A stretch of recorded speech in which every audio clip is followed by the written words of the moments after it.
So welcome to From Zero to Hero.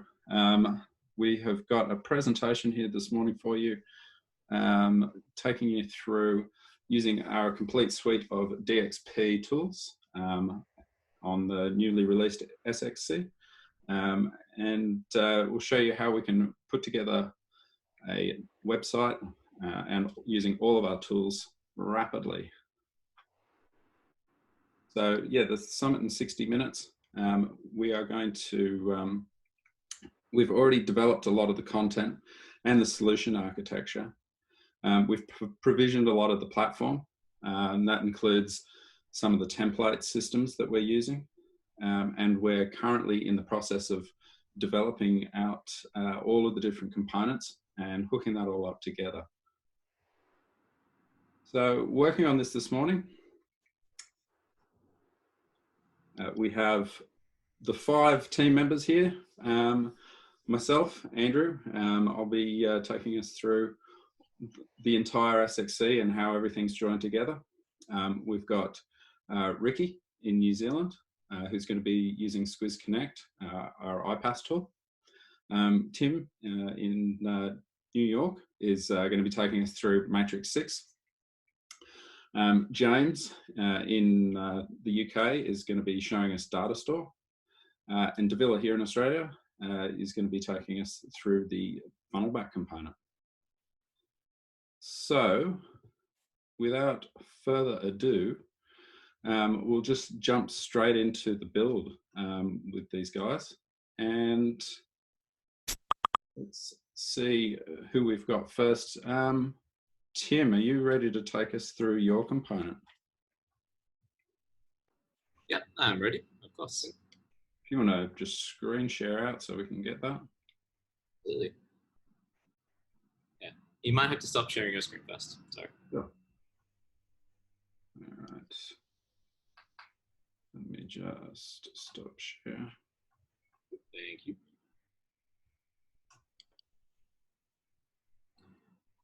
All right. Yeah, so as Andrew mentioned earlier, the goal of today's session is that we're going to be building out a campaign page.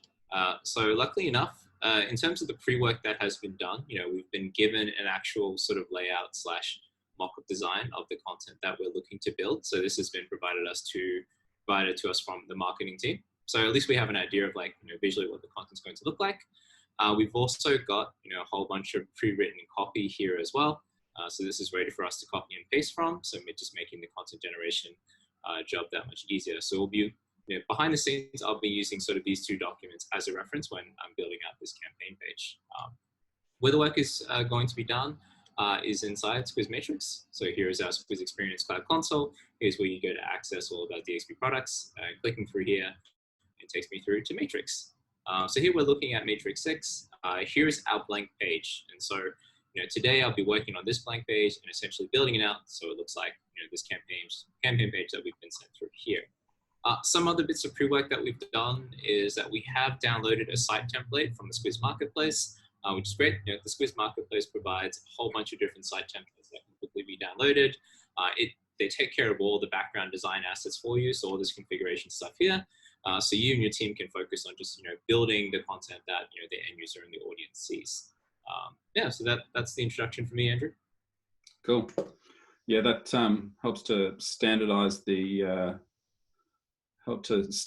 actual site structure across all the different sites that you're building within the Matrix instance as well. So it's a great option. All right, so let's next jump over to Davila. Have you got something to show us with Funnelback? Yeah, Andrew, I do. So I'll be working on the search component for the campaign site. So let me just share my screen to show you what we have so far. All right.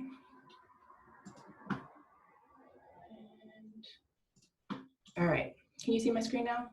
Perfect. Yeah, indeed. So what we've got here is just our starting search template that we've spun up using the styles that we prepared for in advance. We've already started indexing Squiz's content across its Squiz's public digital surface. So we've got the content index into Funnelback. We've applied it to our search package over here. And what we need to do today is make this a bit more of an exciting experience for our users when they come through and they're looking for more content about Squiz when they're going to our registration site. So what we'll do today is we'll set up some filters to help our visitors narrow their search, and I'll put that on our left side here. What else will I do? I'll also set up some tags for our blogs so we can know which products each blog is talking about. And we also have our default icon set up for our results. So we actually want to display different icons for the different content types that we have indexed. So I'll be setting up those 3 types. And also we're going to create a curated promotion above the search results so that every time someone searches for anything across our search, we'll have a promoted rule across on the top to get everyone to register for Summit. And that's it for me for right now. Cool. Awesome. It'll be fun. Yeah. All right. Who's up next? We got Ricky. Have you got something to show us? Yep, yeah. Got it. Okay, cool. So, so today I'll be building a connection from Matrix to Salesforce. And to do that, I'll be building a Matrix form and then connecting that to Salesforce via our new integration platform, Squiz Connect. So we can create and maintain new leads in Salesforce. So once the form is done, I'll send it to Tim and he'll embed it at the bottom of the page. What we're looking at here currently is Squiz Connect. And I've just started creating the flow. So we've got a webhook here. So we'll receive data and from our matrix form, and then we'll eventually send that off to Salesforce to create those new leads. We've set up some things beforehand. So we've created the authentication keys to Salesforce before this demo. But that's about it. We'll build the form and the integration during the 60 minutes. That's me. Cool. Awesome. You're on the clock. Get building. Yeah. James, have you got anything to show us this morning? You're looking at data store. Yeah. Hey, Andrew and you guys. So I'm looking forward to seeing how everybody's components come together for our demo, and how our Squiz DXP products come together. So my aim for today is to create a simple data visualization using the industry field from our Summit registrations. So when I was first thinking about how to go about doing this, I was thinking, okay, so if I was to use Matrix and or Salesforce, which perfectly doable in either of those, but I'd probably have to go about it by setting up custom metadata fields or data records, maybe like creating an asset listing and then changing the format of this asset listing into something readable by the data list chart, or indeed with Salesforce, there'd be some fairly complex integration code having to be written. So up front, that's quite a bit of work, and as we know, during any kind of registration period, if the scope was ever to change, because that never bloody happens. So all of those steps would have to be written again. So yeah, if you just, I'm just going to quickly share my screen. Let's go for that one.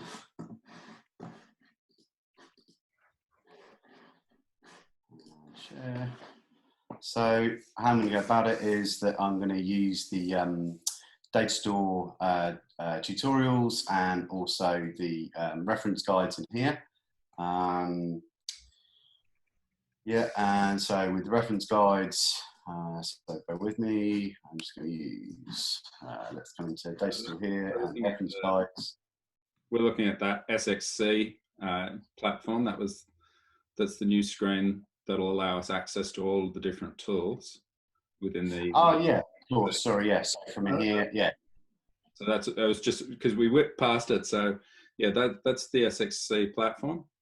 So everyone will have their access to the SXC. We'll have access to that Matrix Matrix 6 SaaS platform and all of the SaaS tools within there.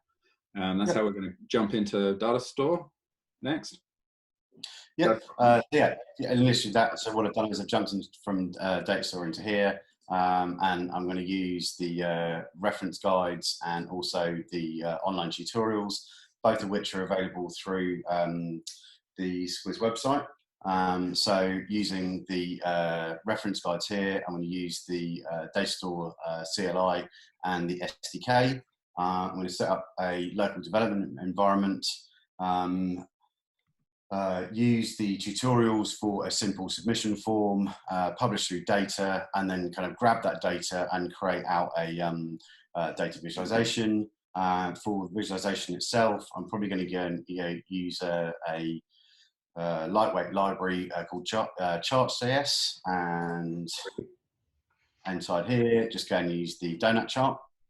And then from there, I'm going to create a really simple blueprint, again, through all of the reference guides. So, low code example showing what's possible, really quick and out the box. Upload that onto a production environment, jump across into the matrix form that Ricky's already created, update that with a simple select field, mapping that across to the industry field that's already configured in Salesforce, and then from there, create a simple page in Matrix, and then use that as nested content inside the homepage that Tim has created. So yeah, that's me, and I'll catch up with you in a bit. Cool, man. Sounds like you're going to be busy. Yeah, probably pretty busy. Yeah, and probably pestering others as well. So yeah. Awesome. So I'm going to stop sharing. All right. Who else is ready for a chat? Anybody got anything built up yet? Tim, how's Matrix? Yeah. Oh, I mean, why don't you say it's my turn, Andrew? Like, let's not beat around the bush, shall we? Anyways, yeah. Let me share my screen. Well, yeah, so as you can see, we've had a couple of introductions from the rest of the team. I've been busy building out some content. So here's what that blank page that we saw earlier now looks like. You can see that we've got a couple of components of content here. And this was, all in the space of the previous 10 minutes or so as everyone's been talking. So hopping over to the content editing view inside Matrix, you can see that we've got a couple of components on the page now. We've nested in some content, got some examples of multi-column content. But we're still missing our banner up top. So I'm actually going to go ahead and add that hero image banner now to the screen. Cool. So you notice that when we go to add a content component, we have this nice, add a component panel that lets us choose, the available components that we have on the site. I can also quickly search for one as well. So if I type properly, I know that I want to add a hero image. You notice that I can also hover over here to get help text when I'm, selecting the components that I want to add to this page as well. So let's go ahead and add a hero image to this page. This is probably the first time some people have seen the Matrix 6 interface. So a few changes. Yeah, absolutely a few changes. So we've got some nice blue branding up top as well. There's a whole bunch of changes under the hood. It's definitely made Matrix 6 really, really good product. Great. So we've added our empty hero image here. Again, thankfully we've got the content that we can refer to back here. So we've already got our banner text ready for us. So we know that we want to use the Squiz Summit 2020 JPEG, and this is also our copy text as well. So going back to our content, I can go ahead and paste that text there. See how it's retained, some of the formatting that's come across with it, which is nice. Using our content panel here, let's go ahead and select our background image. We've pre-uploaded a couple of banners, so here's our Squiz Summit 2020. I think we also want to update to register more, and from here we can also go ahead and select a nice icon. So let's go with people icon and save that. Yeah, we get to see those live previews. Makes a difference between flicking between screens. Yeah, absolutely. We really want to push just to improving the content editing experience inside Matrix, and just giving our content editors real-time feedback. I think that's really helpful for anyone. So For example, I can go ahead and adjust the button styling. So now we've got a light button design there.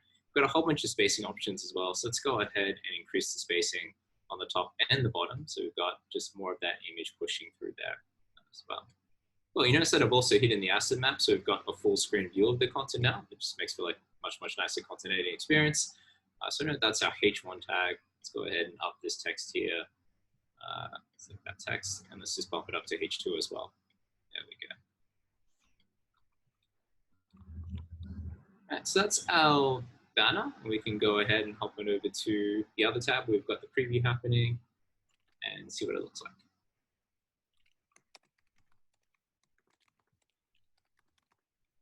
All right, so there's our banner up top.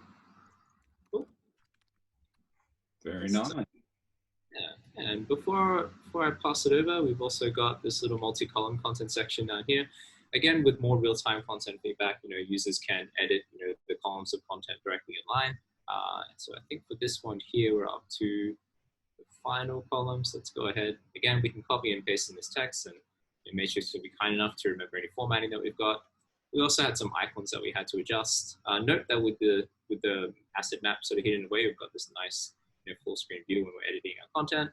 Just want to update the icons here. So we got a people, a book, and a light bulb. So let's go here. Let's do our people icon again. Add a light bulb here.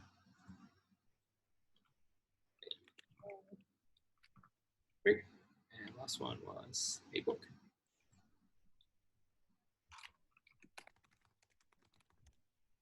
Cool. Yeah, we've got our real-time updates of our icons here for this multi-column content.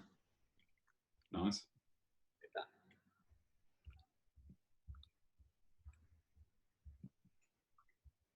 Yeah, so I'll be busy here working through the rest of the content, but it's coming along quite nicely and quite smoothly.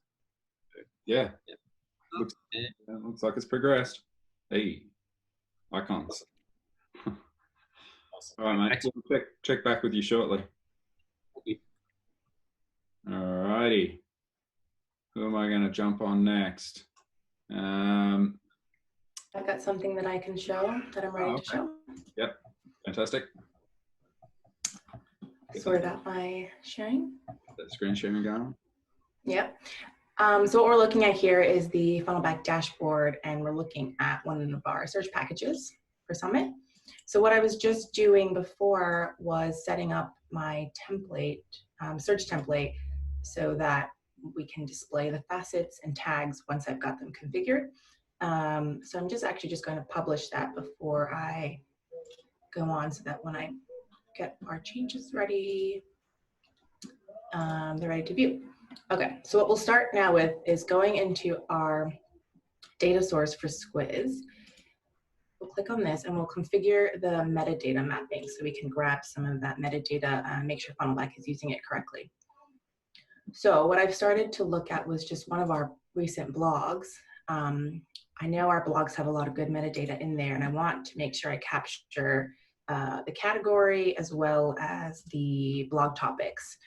So I just grabbed, category. So we've got this learn category right here, which is a perfect metadata field for me to use, which the content has blog, which I believe it has it for a couple other of our different content types as well. So we'll grab that and we'll create a quick metadata field over here using our metadata mapping screen.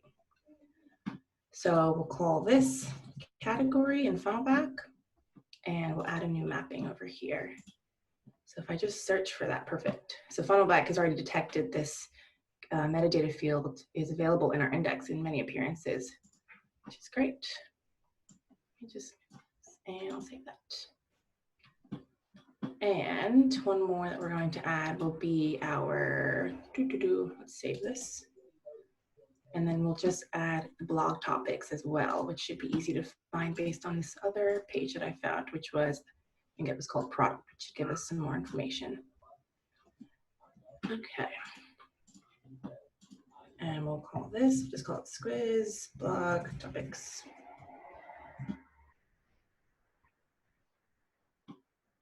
New one. And let's see. Blog topics. just paste it here and it should find it. There you go. Many appearances. Perfect. Save that. And just minimize finger. I've got that. All right, cool.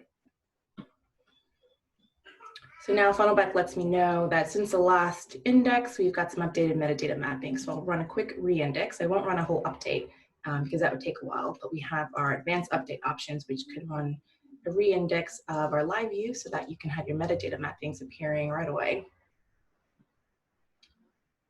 And that should just take a few moments, but while that is happening, I'll go and configure the facet navigation so we can have those filters on the side when the metadata is ready.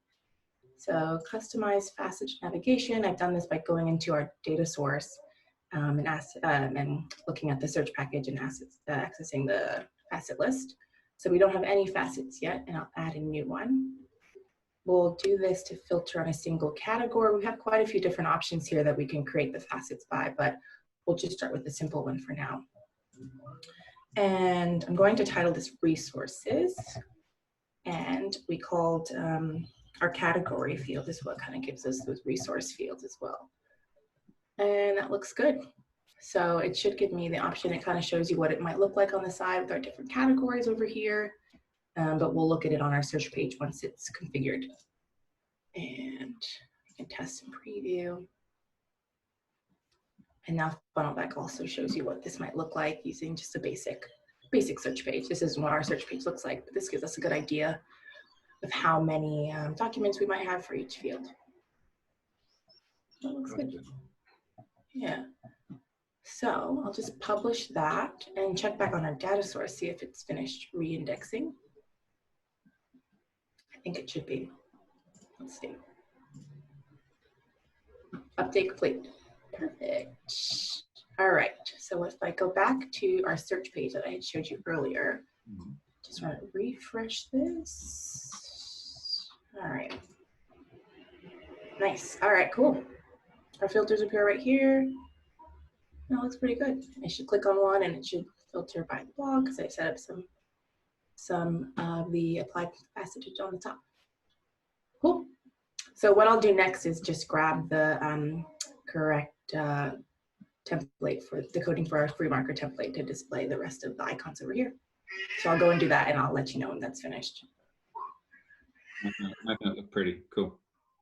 Yeah. Awesome. So who else is going along? Ricky, have you got, how are your flows? Yep, looking good. Sharing my screen.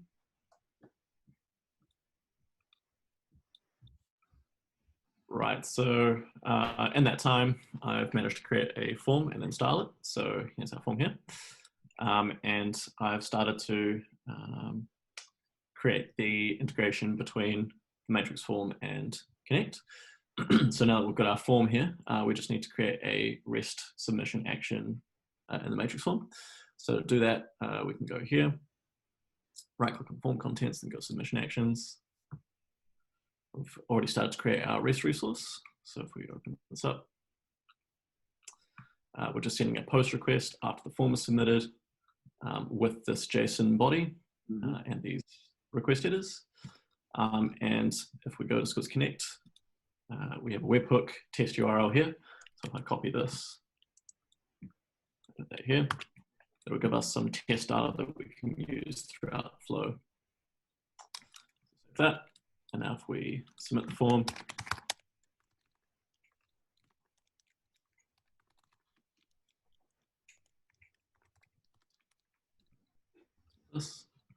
we should see our test data come through in Squiz Connect. Yep, here we go. So it's automatically gotten that test data straight away with our details here. So we can use that throughout the rest of the connection. So if we go connect, continue, next step. We can create the Salesforce component of our connection. We'll click create object for this case, and here's our saved credential that we created earlier. So we've got one set of credentials for any of the Salesforce connections we want to do. That's correct, yeah, and we can use it throughout any flow we want to create later on. Yeah, nice. All right, so we've selected our authentication credentials. we'll just tell the Salesforce connector what kind of object we want to create. In this case, it would be a lead.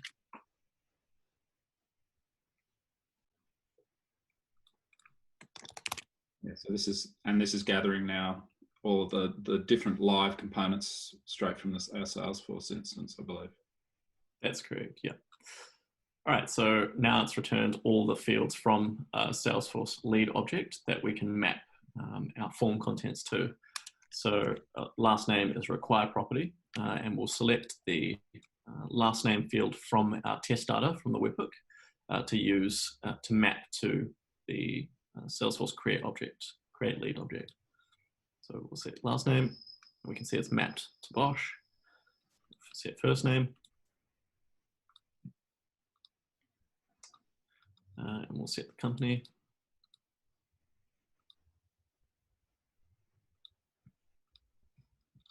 And that's all we'll do for now. Go continue. We can use that test data we've got from the first step to send a sample request to Salesforce, and it will try and create a new lead given the sample data that we've submitted to the webhook in Salesforce, and then it will return either a success or fail message depending on if it's got the required fields. So we'll try that now.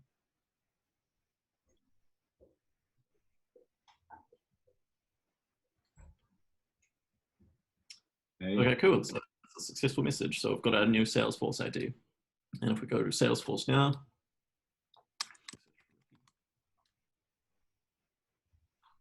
cool, we can see that my new Salesforce lead has been created. Nice and easy. That's pretty cool. Yeah. I mean, we can use this for generating leads, cases, or any other modules within Salesforce, I guess.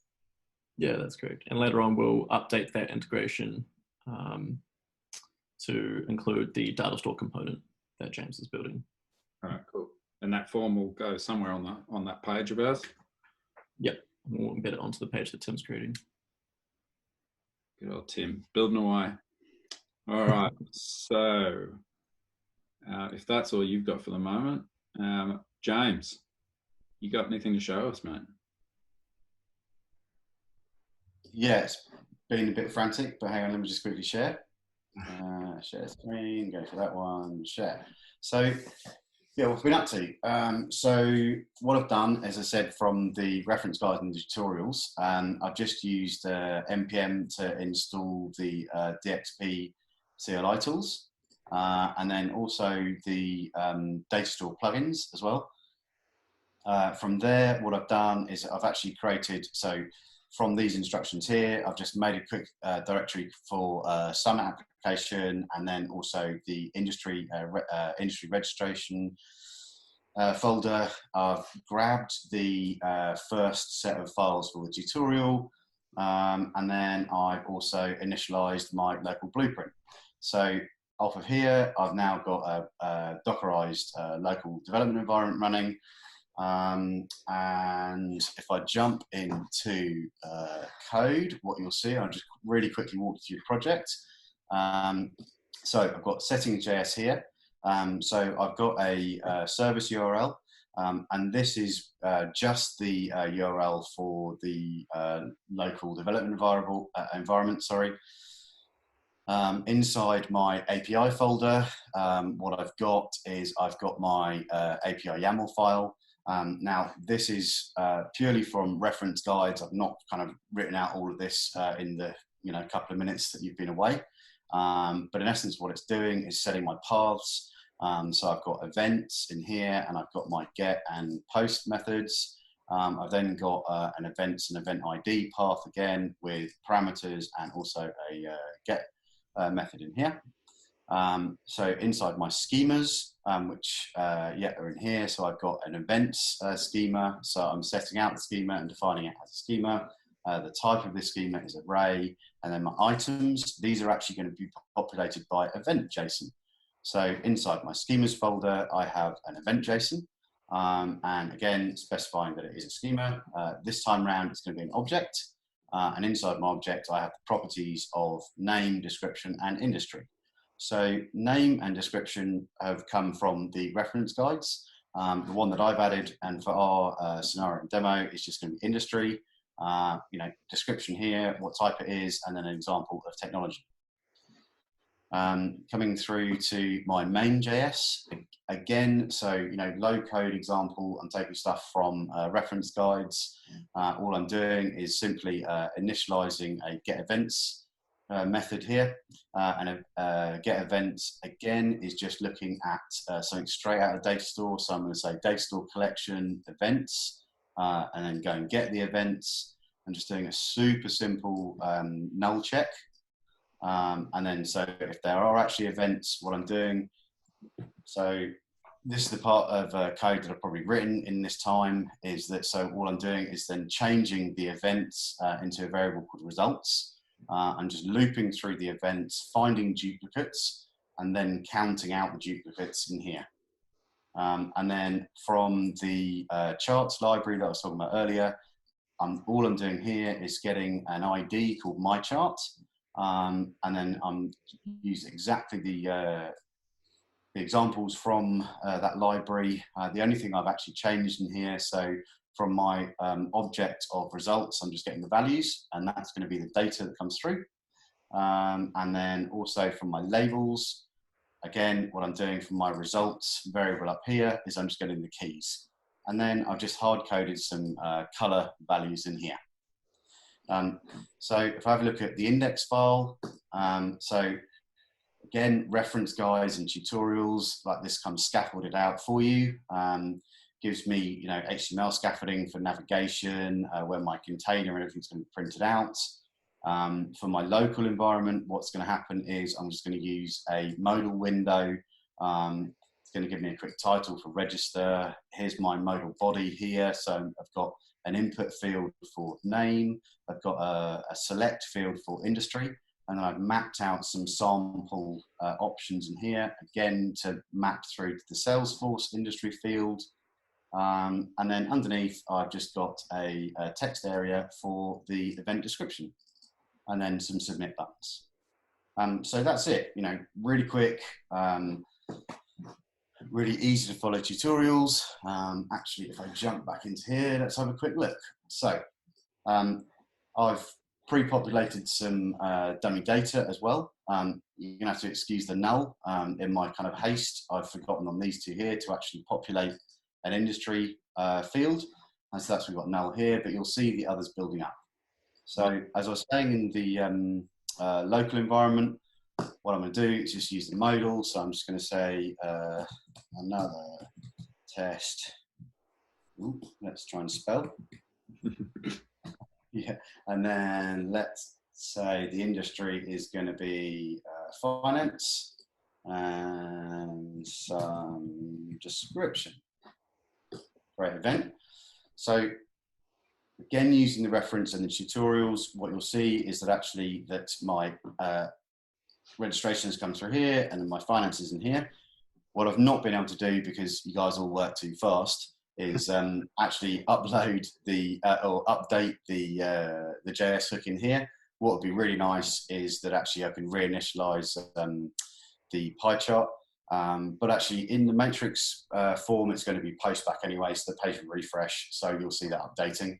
But if I simulate that out, and then I get this extra finance field in here, and then one for good measure. So James, another test. Love test data. Yeah, I know. Yeah, fat fingers all the way. It's a test of typing. Let's go for finance again, and then say another summary this time, and then create.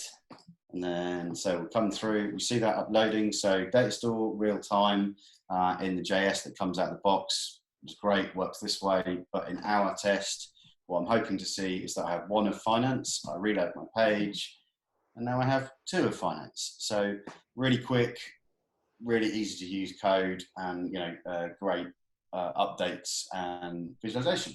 Yeah, cool. So yeah, so what else have we been up to? So if I jump back into here and have a look at this, so this is the production sales production data store. What I've actually done is gone through and so if I have a look from here, I've logged into data store. And then I've named my blueprint to be Summit Reg, and then I've uploaded it to production data store. I've not done this on screen with you because there is a spinning clock, and it probably takes about 3 to 5 minutes. But yeah, you don't need to see that. But what's happened? So my blueprint here is registered. My URL is now here, so I can share this with Ricky, and we can then do the next part. So yeah, my next part is to jump into the form that Ricky created, and then update a simple select field, and then jump into connect, and then add in an extra REST trigger, and then join them all together. So we've done some data store bits, and now it's sort of integrating all of the products together and seeing it work, which would be good. So yeah, I'll stop waffling and let someone else talk. You got some real development going on. That's cool. Well, yeah, it's good to see. Yeah. All right. Well, we're gonna have to hear somebody else chat about their systems. Davila, how are you going with your funnel back? Yeah, I'm going good. I've got a little bit to show you. Cool. All right. So what I was just working on was just grabbing some of those tag icons so that I can display them. These are just the tags from, I'll just show you an example of what these look like on our Squiz website. Just these little nice looking tags for events or blogs or default ones. So I was just configuring them in our search package configuration so that I can access them in our template, which I've already done. So results, tags, default, event, or blog. So that's already set up in our template. The final part I need to do is just display them, make sure that the metadata is displaying. So I'll just do that. And because at the moment, we still just have our default one, but Funnelback just needs to know what the metadata field is that should be displayed on each results page. So I'll just edit the results page configuration. And in our query processor options, we have this summary field here, and it just needs to know the metadata field. So I'll just add category. I've already got the tag added in there, and save that. Publish that. And now I'll refresh. And cool, we have our different icons here. That works. I also had already configured our tags to show up, the ones that we had just configured in our metadata mappings. So that's all done there. The last bit that I need to work on is creating that curated promotion right above the search results. So I'll jump on and do that right now and show you how quick it is to just create a promotion with Funnelback. So I'm in the marketing dashboard right now.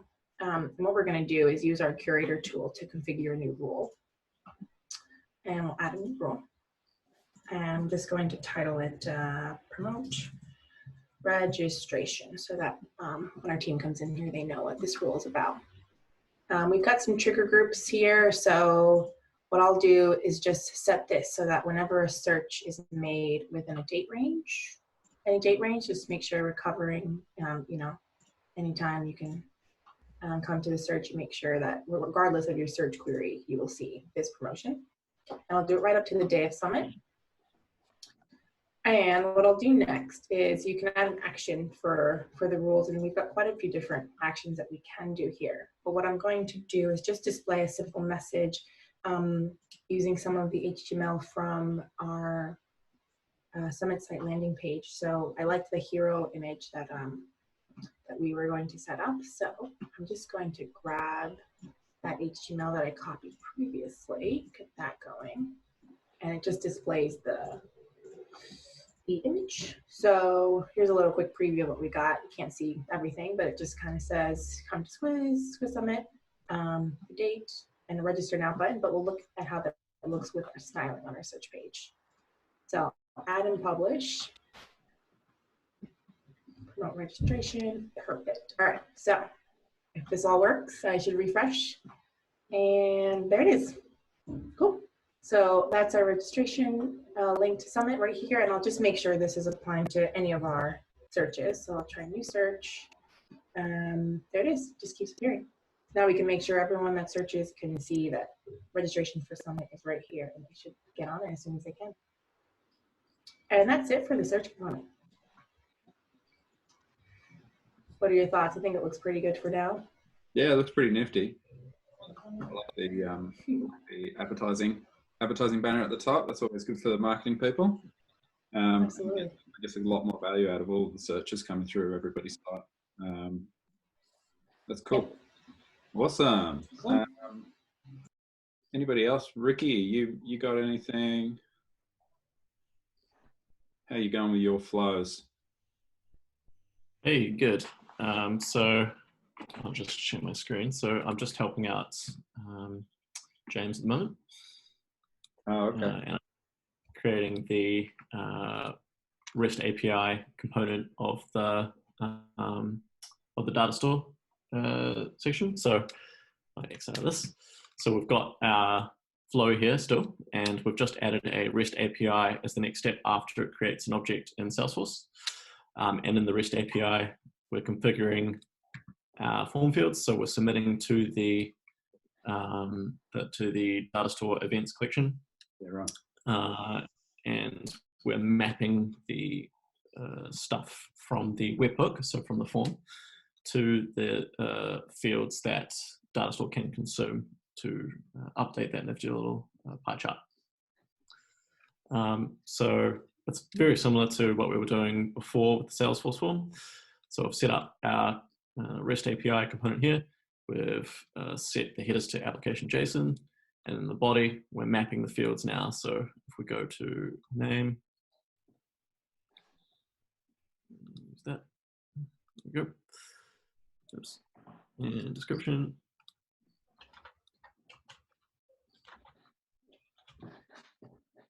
That's there. Oh.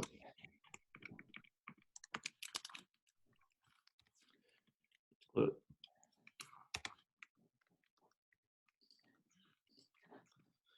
And then industry.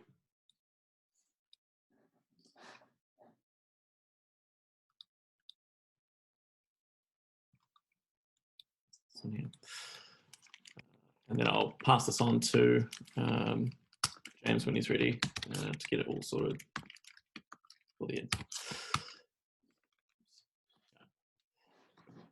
That's me. Okay. All right, James, I'm assuming you're still working. So we can see Tim, we haven't seen you in a while.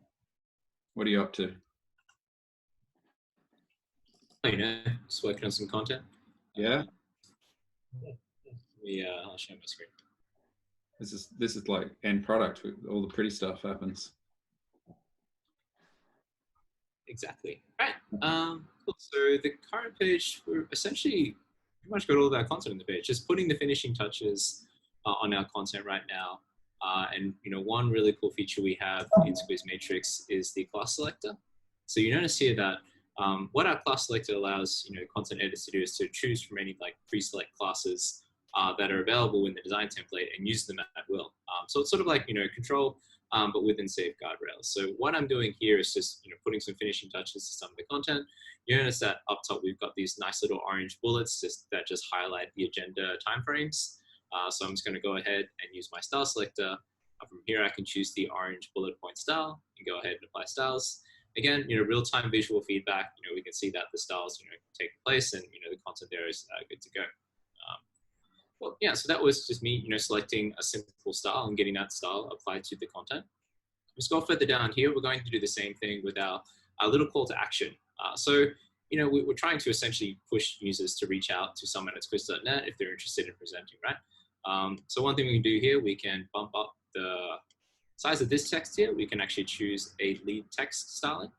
And that's actually going to, as you can see it's just bumped up the size of the text, make that a little bit more prominent. And same we can do with our call to action button as well. Right now it's just a plain looking link. But again, we've got the ability to choose and add additional styles here. So let's go ahead. We can choose our lead text. And we can also go with a primary button color as well. So this is actually going to turn that link into a nice big call to action button, nice big prominent text there. I'll go ahead and save this, and we can preview our changes.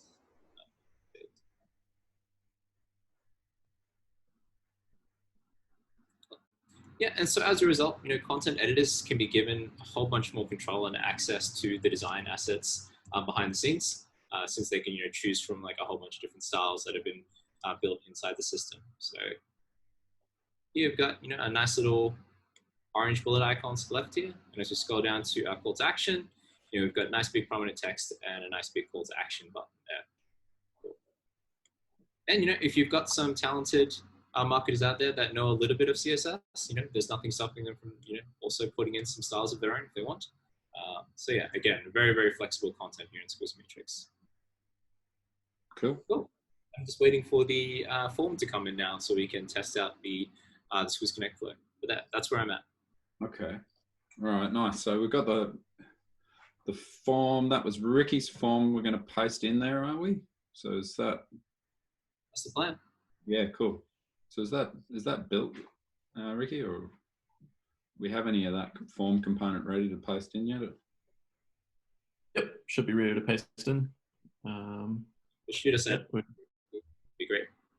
Yeah, sure thing. I'll send that to you now. Yeah, we're getting down to crunch time, guys. So our 60 minutes. How are you coming along, James? No pressure, man. No pressure.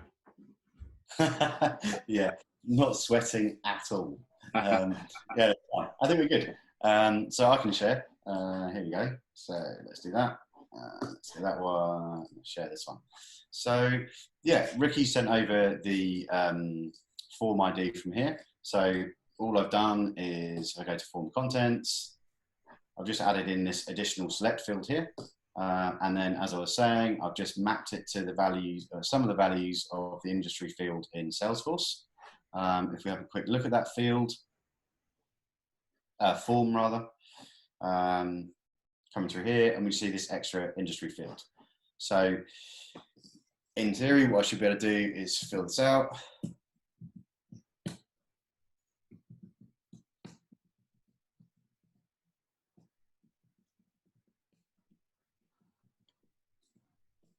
And let's make this go from communications and then submit. So form is still submitting through here. What I've also done is that I've created a reference site on the for the data viz as well. So if I go in through and have a look at content, I've had to do a fairly big data store dump in here for JS. Just excuse this, it's time and value for the time being. Of course, through best practice, you hook this in through our GitBridge tool, so no JS dump here, but everything coming through CDN and GitBridge this way. Replicating the HTML out on the page, so I've got canvas of the ID of my chart. I'm just pulling through jQuery, so the $sign works underneath here, and then really replicating, what we had in the main.js file earlier. So I'm pulling through the charts.js file here. I'm setting up what was in settings earlier, so my production. This is the URL I passed on to Ricky for the connect flow, and then initializing and getting everything exactly as we had it before. So with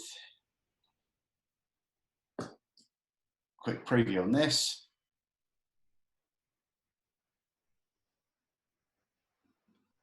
We can see that now we're getting data coming through here. So proving that data store is super quick to set up, use the reference guides, use the tutorials. We can connect it through with Squiz Connect and Matrix and get everything going this way here. So I guess the last piece for us is to link this through to the homepage that Tim has been building. Cool. That lead was created then, was it? Have we got in Salesforce? Did that go through? Let's have a quick look. So if I was to come up into here,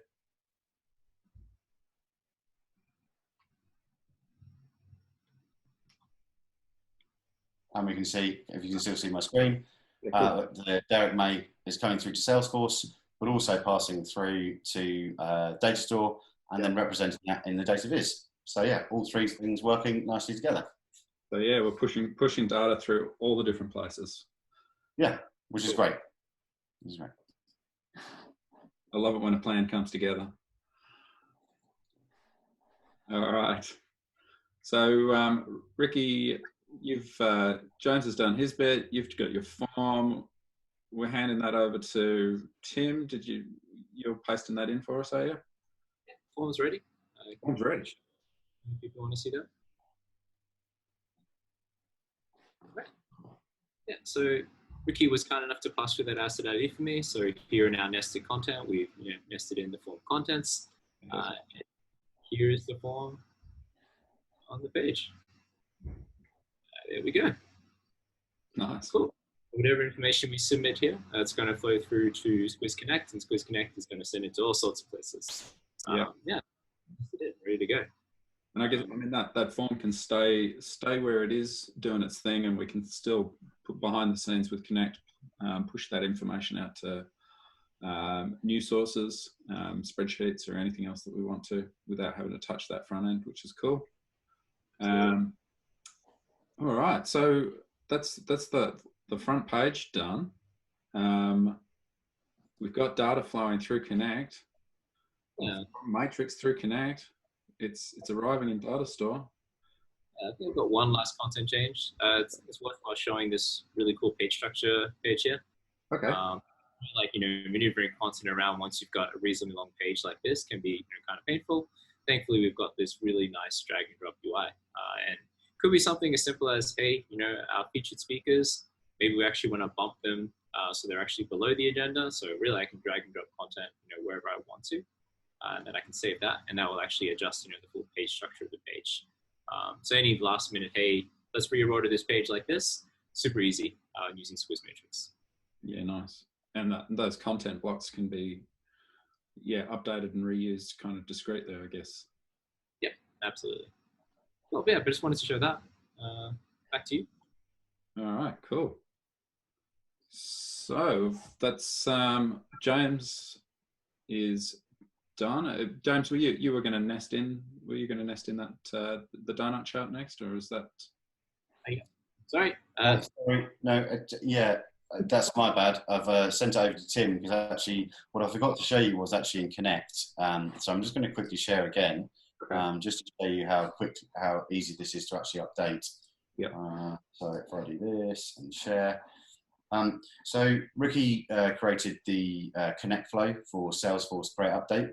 Yep. So he has his Salesforce Create Object trigger here. And at the end of that, he's just created another REST API trigger. So if I open that up, it is just really simple, low code implementation. So the URL that I passed to him here was for events, and this is the data store URL. Yep. If we look at the headers, all we're literally setting in the headers is it's going to be application JSON type. And then in the body, using the same kind of a jQuery body in here, and we're just setting a first name, and then actually the pertinent bit for our mini application is just grabbing industry, passes it all through, and then so if there's any errors in here as well, back in flows or dashboard, we'd see any errors being caught in here. But 5 minutes ago in the demo and the submission that I created, no errors through, and we saw it going through to Salesforce and data store and the visualization. Love graphs. And I can show that on the screen now, actually. Let me just, you guys want me to share this? Yeah, to show that. Right, so we have the data visualization that's loaded up. Just quickly nested it on the page. We note that it is all the way down the bottom though. So, but here's the awesome data visualization that we've got built here. So I'm just going to drag that up to the top so we can go ahead and drag our data visualization all the way up to the top. And we're going to actually replace that nested chart there. So we don't need that chart any longer. So I'll save that. And we can go ahead and remove the previous RSVP chart that we had on the page now, and replace it with this awesome data store visualization.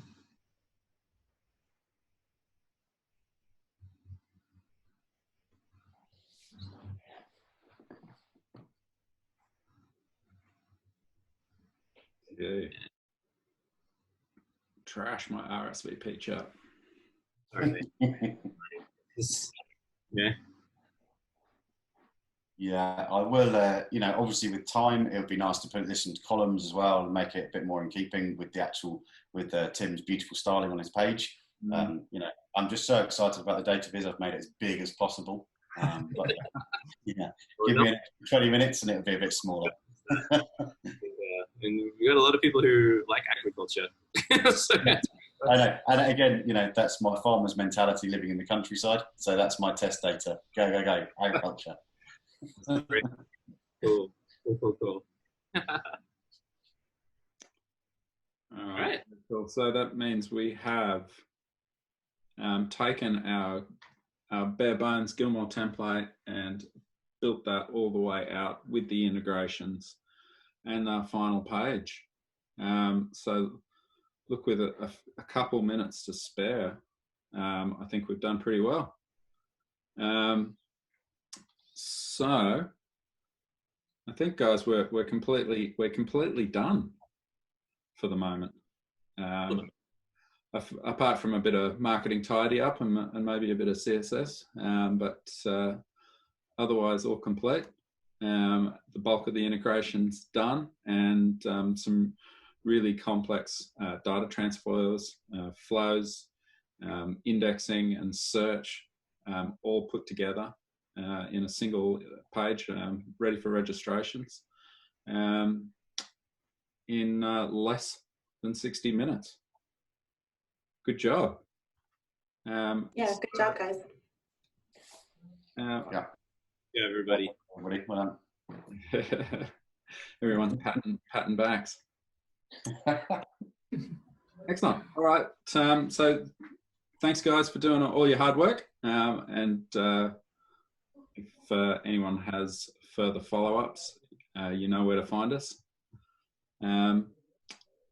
Thanks very much.